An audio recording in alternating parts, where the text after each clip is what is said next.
Welcome to the Money Insights Podcast, where high-income earners come to learn wealth-building strategies that will take them from high income to high net worth.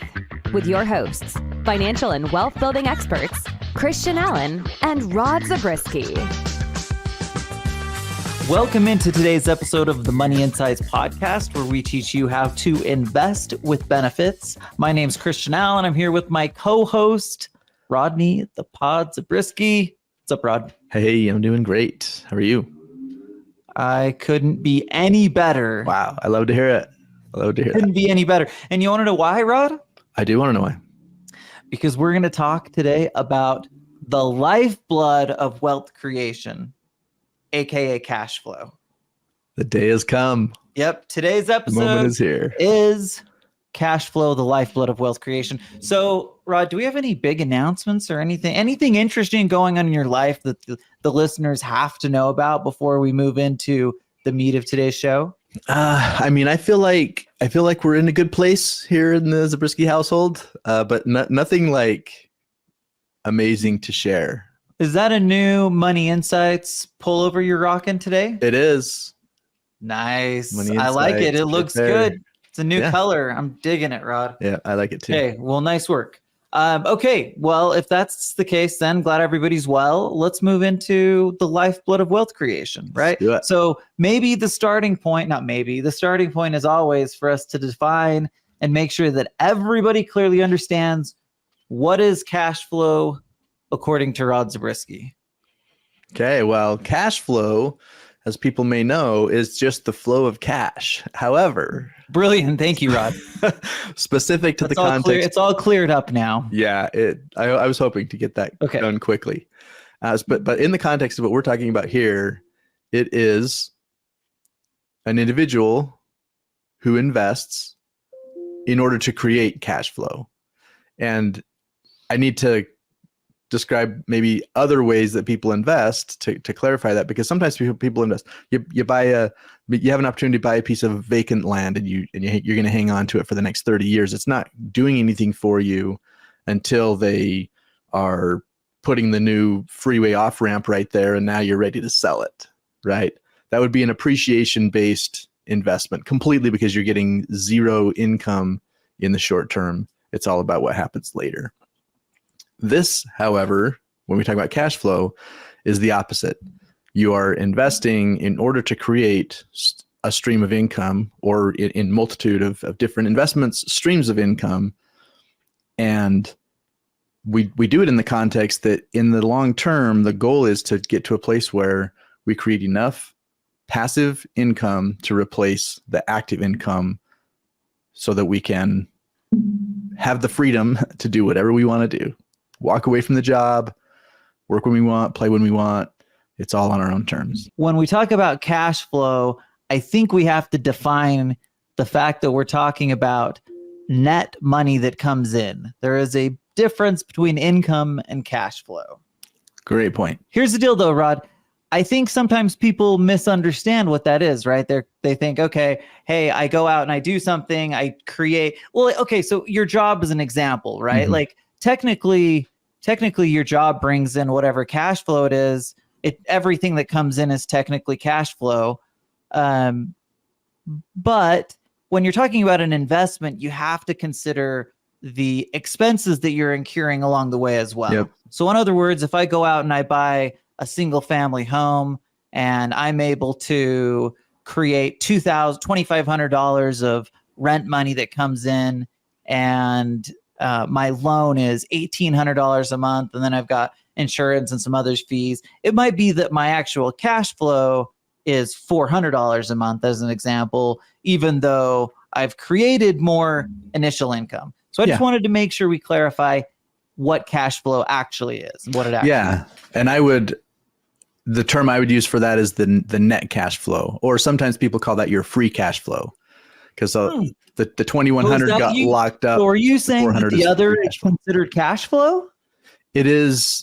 Well, it's okay. So when you have that, that's a tricky line, my friend, is. Because if you're like, hey, I got a couple $1 million of cash flow. You're like, yeah, I mean, I'm putting out like 3 million to get in 2, but okay. So I guess in my mind, I think that when people are talking about cash flow, generally, they're not talking about total income. They're talking about money that's coming in unencumbered of whatever the expenses or loan that's, needing to be repaid on that property. I would sure hope so, because that's really where the focus needs to be. Okay. So either way, that's the important part. The other matters, the $2,500 a month coming in is critical, because if you don't get the 2,500, you don't get the net 400. But yes, as it relates to the whole concept of replacing your working income with passive income, it's really just the 400 that matters in that example, for sure. Okay, cool. So here's the next question, Rod. Why would we say that cash flow is the lifeblood of wealth creation? What's the role of cash flow? Why is it important? Yeah, well, in the earlier example I gave, where someone buys a piece of property and they're just going to sit on it for years, if that is the extent of their wealth creation, then they have to wait for years before they realize any benefit from it. Whereas on the other hand, they buy a piece of property, in your recent example, the $2,500 a month, that property is over time, on average, going to be appreciating in value as well. And it's creating that income for you. It's doing both. So as it relates to wealth creation that's meaningful now, that's helping me to grow and create this kind of snowball of wealth creation, cash flow is the lifeblood, because that's the value coming back to me now that I can be socking away and then putting into something else, instead of waiting for whatever event that happens in the future that is not entirely out of my control, but the factors that would make me want to sell, a lot of those factors are out of my control. And whereas the cash flow is very much in my control, especially if I go in building it that way. Right. It's the seed money. It's the seed money, right? It's the basis for what allows us to save, to build up really each part of our financial foundation, right? We need cash flow in order to pay for important insurances to protect our assets, to be smart in the way that we deal with our taxes, like across and then of course, in order to save and invest, we need some sort of cash flow in order to continue to do that. Now, that's not to say that an appreciation play can't be really valuable, but to your point, you probably can't run exclusively on appreciation investment plays. You're probably going to have some combination of both. And if you're leaning more heavily one way or the other, you're probably wiser to lean cash flow, because that again is the seed money, which then allows you to do more and more and more. And so from that standpoint, it kind of makes sense that it's like again, you can't even create your safety net. I can't build my opportunity fund or my emergency fund if I don't have income and cash flow that allows me to do all of that. I would go so far as to say that if it's an appreciation only play, then it fits more into that nest egg category that we talk about, where people like the traditional retirement narrative, where you're just building up a nest egg so that you can turn that into a stream of income at some point in the future. That's true. That is 100% true. But in the alternative investment space, it's even worse, right? Mm-hmm. And what I mean by that is just that your example, at least inside of IRAs and, even or brokerage accounts and things like that, it's like liquid enough that I could get to it if I needed to. Yep. If it was like I'm like investing exclusively in land. Now, if you're really good at it, right, then maybe there's some exceptions to this rule. But if you're investing in things that are illiquid and long-term like that for appreciation, that's going to be a really, really tough road to hoe, at least until you have a baseline of comfortable cash flow that allows you the freedom and flexibility to decide whether you want to do that kind of thing. Yeah. And we're not here to say that you shouldn't have any appreciation-based investing. We're just saying that as it relates to cash flow, the lifeblood of wealth creation, that appreciation play isn't doing this. Like, we're just trying to really create a clear line between the two. Okay, so you talk to people every day, Rod, and you probably hear many places that cash flow comes from, But what would you say are the most common sources that people are getting cash flow from? Yeah, probably not a surprise that number one is real estate in a lot of different forms. Buying your own properties and actually managing them yourselves. You're the landlord. Single family homes or even multifamily or even commercial, right? We have a lot of people who maybe it's a dentist who owns the building and then has 3 other tenants that he leases space to, and that creates some cash flow. So real estate in a lot of forms. And then obviously in a person's business, there's cash flow that comes from that. Not only what they pay themselves, like, hey, what am I taking in quote unquote salary, but then additional distributions or additional ways that value comes out of it that fits into this category of cash flow. And then beyond those two, like I think those are the number one and number two. Beyond that, there are a lot of different ways that we see it. We talk about ATM funds. We talk about other like mortgage funds and things like that create a very predictable, they'll often call it a preferred rate. Say it's a preferred 9% rate. And then any additional profit that comes off of the inside of the business, then you may get some additional of that. But again, creating this predictable income. And then even stuff like hard money lending or other things like that maybe isn't as much long-term. A lot of times that's a 3-month cycle or a 6 or 12-month cycle where the money's out and then it comes back quickly. But either way, I mean, if you can create a 10+% return off of something like that, those are the kinds of things that we also see people doing. Okay, so let's lock in and talk about real estate and maybe some of the ways that we see that happening. Because obviously there's a lot of ways to invest in real estate, right? Yep. We just gave examples of using like a raw land deal versus maybe just like a single family rental property. Mm-hmm. And obviously those look very different, but we see people who do a lot of syndication investing. Yep. Maybe describe how that looks in comparison to what like just purchasing a single family home would look like. And Sure. maybe you will talk about the pros and cons of both types of cash flow, because we haven't really been emphasizing like the amount of time, effort, energy that goes into it. We're just kind of basically calling all cash flow. Sure. Maybe just hit on those couple things. Yeah. So first off, a syndication is basically where you are able to participate in a large investment, but you're a small portion of that. And the people who are kind of putting things together, they're called general partners. They're the ones that are actually out, putting an offer on the property. They're arranging for the loan. They're gathering capital from several different sources. And typically that comes through what are called limited partners, which just means that you're not participating in the operations of the property. You're just contributing capital so that the general partners have what they need to then make things happen, which has its pros and cons, right? On the one hand, the reason a lot of people do it is because it is very much passive. As a limited partner, not only are they not asking you to participate, they don't want you to participate in the operations. They just want your money. And for someone who's looking for that, who's looking to say, well, I want to invest in real estate, I just don't want to become the landlord. They're wanting that passive role. And so that's probably the biggest pro and the reason why a lot of people participate in this type of thing. Now, one of the cons would just be that you give up control, right? You're handing your money over to someone else, trusting that they're going to do something smart with it. But again, control is given up. Whereas if you're the landlord, you keep that control, you keep doing that.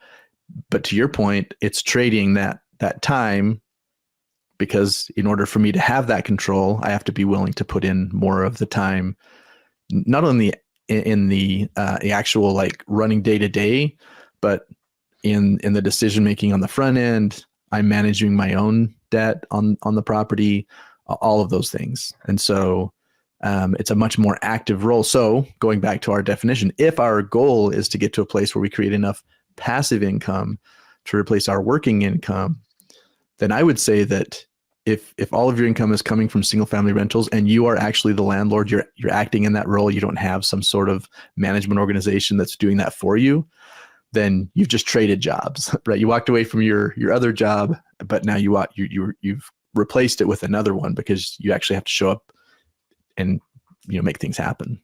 Now, the good news is you've traded jobs, but you have created control. So it's almost like it's like a step, right? If you were to take the cash flow quadrant, it's a step in the right direction toward becoming an investor, right? Yep. So there is a difference between going to work, but to your point, you still have to be the one there in the business doing the work. And that's an important distinction for sure. Yep. Okay. So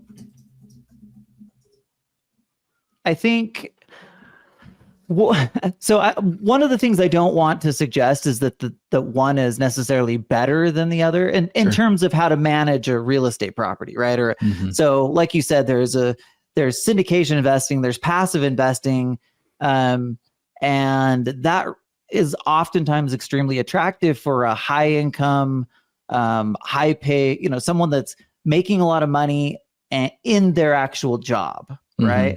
And maybe they like it and want to stay there, or maybe it's something they're planning to do for at least the foreseeable future, potentially moving out at some future time. But for that person, that could look really attractive, but there are downsides to it. And I would say the biggest downside is that you're paying somebody else to do that stuff that you would otherwise need to be doing. And therefore, I would say on average, your ability to profit has at least the potential to be lower. Now, I say that realizing that if you're not like somebody who knows how to, find and pick out real estate deals, then you still might be like just way more profitable on the syndication side of things.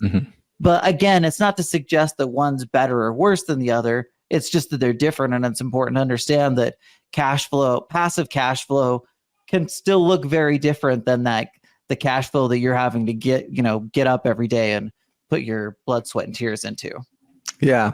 And there is a version that is kind of somewhere in between. A lot of people think of this as like the granddaddy of passive income, and it's called the triple net lease, where basically you have a company who doesn't want to own their own real estate, but they're very stable, very consistent. They're signing like 30-year leases. And so if you own that property and they're basically handling everything in terms of like they manage their own space, they always talk about the toilet clogging or whatever as the landlord, if you have to come in. Well, in that triple net lease, you're the landlord, but you don't have to come and fix that. They fix their own, right? They take care of all of that themselves. So going back to the syndications are usually on a shorter cycle. They're often on a 3 to 5 to 7 year turnaround, where in a syndication, it may create some consistent cash flow to you, but the cycle of the investment includes the sale of it in, again, that 3, 5, 7, whatever the time frame is that they go in planning on. And so, yes, you've created consistent income, but then there comes a point in time where now you have to make a new decision, do due diligence, do all the different things to get into a new investment with that cash because they sold that property. They sent it back. You hope you got a good return from it in addition to the cash flow you were receiving, but you have to be somewhat like from time to time getting back in and being active in making that money work for you again on the next cycle. Whereas the triple net lease, because they last for long periods of time, there's less of that. And this may be a good time to ask this question, Rod. What is the value of cash flow, particularly like triple net lease cash flow would be probably perfect during this time, but what's the value of cash flow in a down market? Yeah, it's a great question because depending on what created that down market could create different triggers depending on what you've invested in. So this most recent technically we didn't have a recession, but there are a lot of investors out there who have been suffering as it relates to the higher interest rates. Sure. And they invested in a syndication, depending on how the syndicator handled the debt portion of what they were doing makes a huge difference on how people are feeling currently in their investments for that. So But a similar thing could have happened, like if you were a commercial property owner and COVID hits and people can't pay there's no revenue, they can't pay their lease, then what are you going to do, right? So and this gets back to just one of our core principles that we often talk about in terms of diversification. We truly mean diversifying across different risk profiles.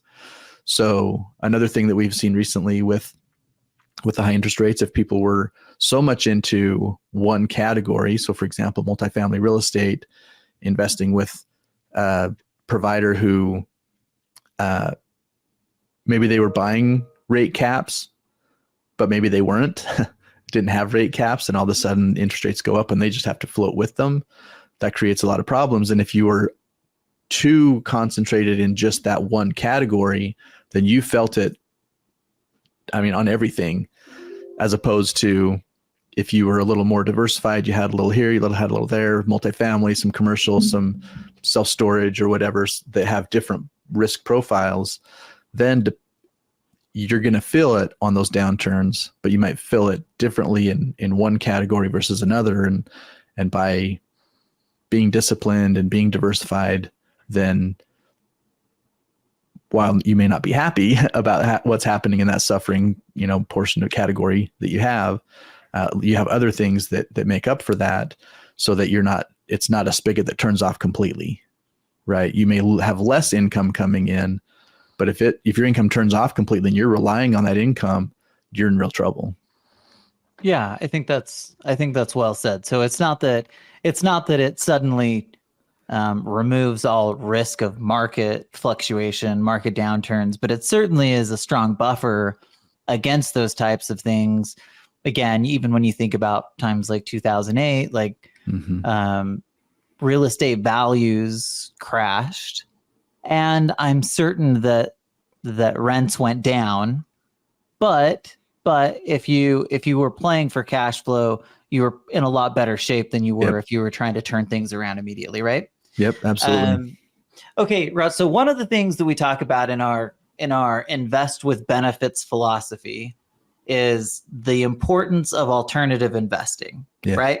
And so if you're somebody that's been primarily in the traditional world and you're listening to this and you're hearing cash flow, it's kind of like, well, what does that even mean for me, right? So maybe just help us distinguish the different, or maybe why the alternative side is a focal point and how it relates to cash flow, and maybe just kind of comparing and contrasting traditional versus alternative space and how cash flow relates to both of those. Yeah. If you are in the traditional space and you go to your broker and you say, hey, I want to focus my investments on creating streams of income, they're going to say, great, let's do that. And so they're going to put you into that, what they term the income category of usually bonds or dividend paying stocks, right? That's really where that exists. Yeah. And to them, it's pretty simple. It's like, oh, great. Yeah. You want income? Let's create you some income. There's an income play right there. It might even be a REIT if who knows? Sure. Yeah. If they're really getting creative. Yeah. But in the alternative space, when you look at the entirety of our invest with benefits framework, cash flow is one of those things. And we love alternative assets because of that, because in the way that we are describing our ability to create income as a business owner, as a real estate investor, investing in notes, syndications, these other things, it's completely different than the bond. So in other words, again, going back to the whole risk profile, if your broker says, yeah, let's create you some income and let's use bonds to do it, then you're completely subject to what happens with interest rates and locked in.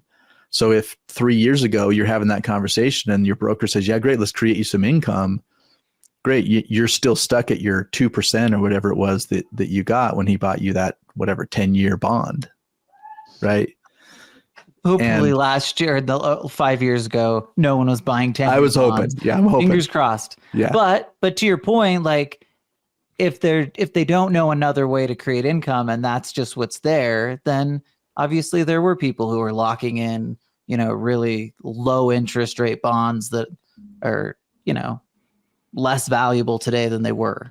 Yeah. And when they get real creative, they talk about laddering bonds, so don't buy them all today, buy some today and some in a few months. And anyway, so staggering when you buy them so that you spread that out. But again, either way, you're still just subject to whatever the interest rate is at that point in time determines what the bond is paying out.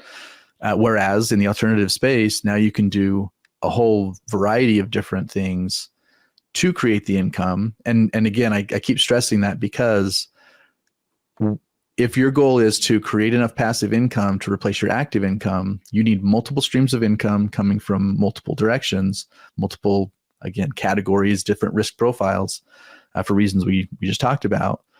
And if you'll do that, then the downturn comes or interest rates get cut or whatever, you've planned for that, right? You have the balancing pieces in place to do that. So that's the first answer to your question. And then the second answer is that we can do things in the alternative space to enhance our income that we can't do in the traditional space, or at least not as easily, without getting more creative. And that includes things like leverage, right? Dollar for dollar, what I'm putting in, if I'm also leveraging, it increases my cash flow, the percentage, the rate of return, however you want to term it. Another thing is that if I'm able to create tax savings in that, and when I say if, when, or because inside the alternative space, I'm able to do that, I then it also comes back. So my net cash flow is better as well. So in your example, that if the gross income coming off of that investment was $2,500 a month, netting me out $400, but then I can get creative on, but I have this cost seg. I can have some bonus depreciation, so I pay a whole lot less in taxes this year. That can turn my $400 into $700 a month, right? And then by having used the leverage and anyway, the different pieces allow me to make that better in ways that I can't do in the traditional space. And I think the broader message is that the 6 core benefits that we so commonly talk about that primarily exist, or they exist anywhere to an extent, but they're just so much easier to implement inside the alternative space. It's like baked into a lot of what we do, right? And so it just becomes one of those things where, tax savings becomes just part of the equation. Whereas when I buy a bond, most likely it's not, unless I'm doing it inside of a qualified plan, which, we talk about has its own kind of bag of worms that comes with it. Yeah. Or municipal bonds, but then you get a lower rate, or a lot of different things, but you have to take a whole package that comes with it. And so I think the long and short is utilize the different benefits and do it inside of the alternative space, because when you do, your dollar goes further. Yep. And again, that doesn't mean there's never space for you to pump money into your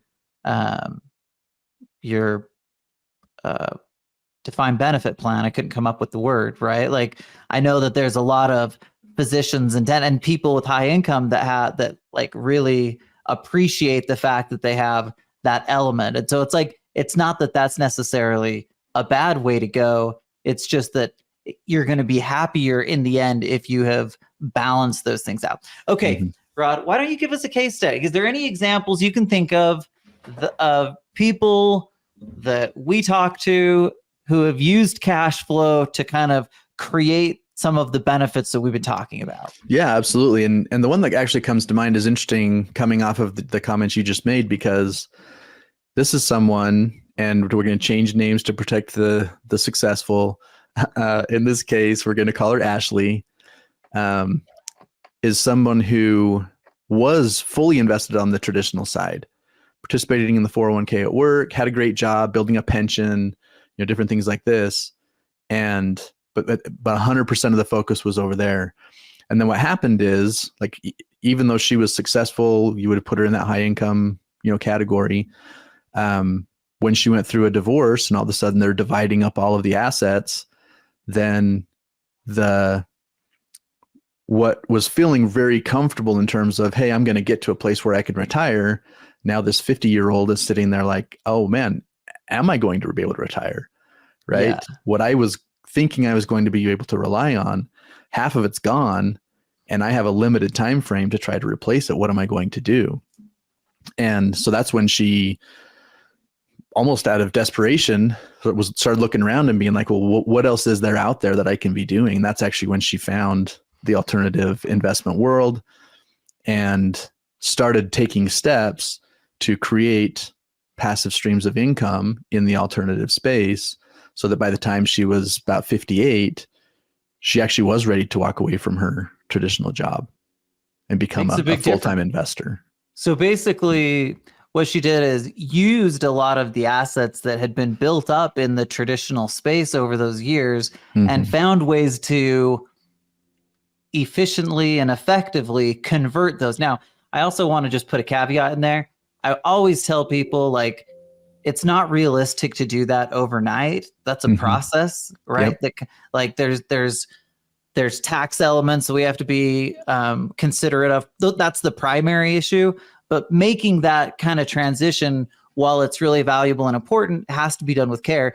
In Ashley's case, she was able to do a really nice job. And to be quite honest, the timing was good, because over the last 10, 15 years, really all markets have been really good. But, if you were in the passive income space, like, let's face it, the last 15 years has been like the boom of the passive income world, right? Yeah. And so while we love the passive income space, like, you also have to be thoughtful and considerate when you're moving there, not only in terms of how we move from traditional to alternative, but we have to be really smart in terms of who we're investing with. Now, we always talk about that, but it just came to my mind, so I had to bring it to the table. Well, and to her credit, she did what we talked about in terms of being diversified across a bunch of different categories, different providers, so that over the last couple of years, when things have tightened in certain areas, it's not that she hasn't felt that in those areas, but it's that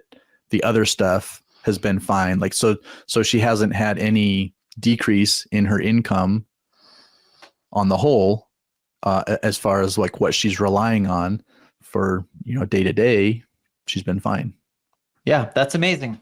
And it's a powerful story. Okay, Rod, any final or closing thoughts on cash flow?